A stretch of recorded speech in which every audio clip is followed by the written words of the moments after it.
I am Yquoc Tran, and this is what I believe. I believe that happiness is only defined by your possession of it. They say that money cannot buy happiness, but money does bring wealth, health, security, and shelter. Having those things is happiness itself, isn't it?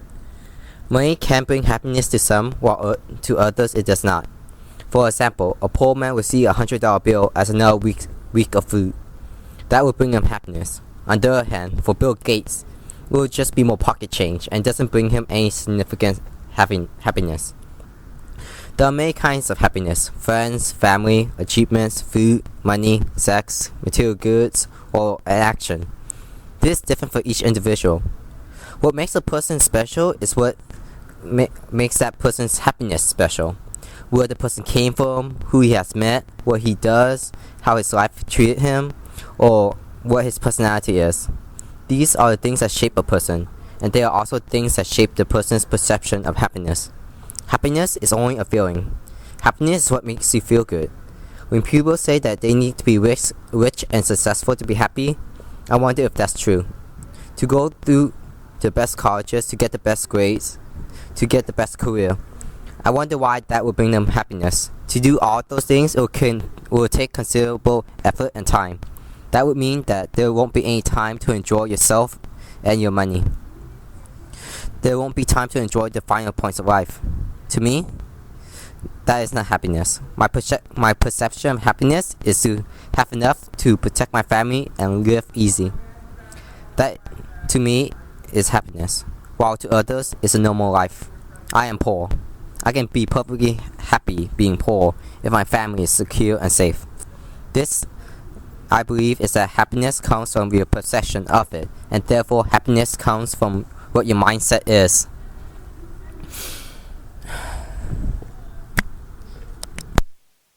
Which means that you can be happy in any situation if you think the right way.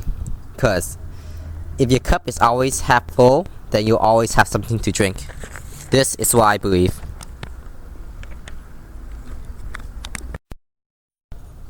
Hi, my name is Phong Trinh, and this is my essay for This I Believe. I believe in the power of smell. Sometimes I find myself quite depressed and sad about life when I come home from school, moping every day about things I shouldn't be worrying about, or things that could possibly affect my life for good. But usually when that time comes around, I enter my house with the smell of my mom's cooking, and it makes me forget so much. Her cooking is so delicious, and the aroma it produces just seduces me into a mind trance of hunger. And as I walk into the kitchen to see what my mother has made for lunch or dinner, I leap in for a hug with a smile. I have the tendency to sniff people for a whiff of their scent, and my mother's scent seems to be an addiction. It is by far one smell that makes me feel good and happy again. I'm sure many people would find this weird, but my mother's smell triggers so much. It makes me feel relieved. I feel as if I could finally relax and the tension has gone away. The smell of love. I never thought this really existed, but I came to realize that smell can trigger the many emotions in life. I have this girlfriend, and we often fight to the point where I'm not sure if we're still together or not. But when we are on good terms, and she's laying back by my side, I gently dive in for a kiss, but I notice that before I do so, I kind of sneak a sniff, and I can assure you that this smell makes all the fighting worth it. It's like ecstasy. Feeling like all I need is her by my side and I can be happy, it just makes me feel really invincible. There are just some smells out there that could honestly change my mood completely. And this is my essay for This I Believe. Is Carol saying, I believe the best number is 3. The best number in life is 3 because it keeps things balanced. For example, a stool will always wobble if there are 4 legs. But when stools are made with only 3 legs, it does not matter if there are 3 legs with different lengths, it will never wobble. Additionally, when writing a list of items, things, or ideas in a sentence, it is the best to list these things in 3s. When I list something in an essay, it does not sound right when I only have 2 ideas because I have this gut feeling where something is missing, and then the last idea comes in play and simply makes the whole essay come alive. But when listing 4 things, it seems like there is too much added information that makes the idea irrelevant. In another example, whenever we want to perform something in synchrony, we want to count to 3. We use the first two counts to establish the rate, but then everybody can predict that when 3 comes, everybody will be ready based on 1 and 2. And that is why 3 is used instead of some other numbers. I believe the best number is 3. The best number in life is 3 because many teachings and stories are in threes. For example, it is always the 3 wise monkeys, the 3 little pigs, and the 3 blind mice. In the 3 wise monkeys, they portray the principle of see no evil, hear no evil, speak no evil. It shows how I should not be involved in sticky situations. In the 3 little pigs, it portrays that when others spend a little more time on what they are doing, there will be a good result in the end, like your house not being blown down. In the 3 blind mice, the rhyme is to teach about the queen's underhanded subjects and how she got caught and burned at the stake. I believe the best number is 3. The best number in life is 3 because it sounds like the word alive in Chinese, compared to 4, which means death.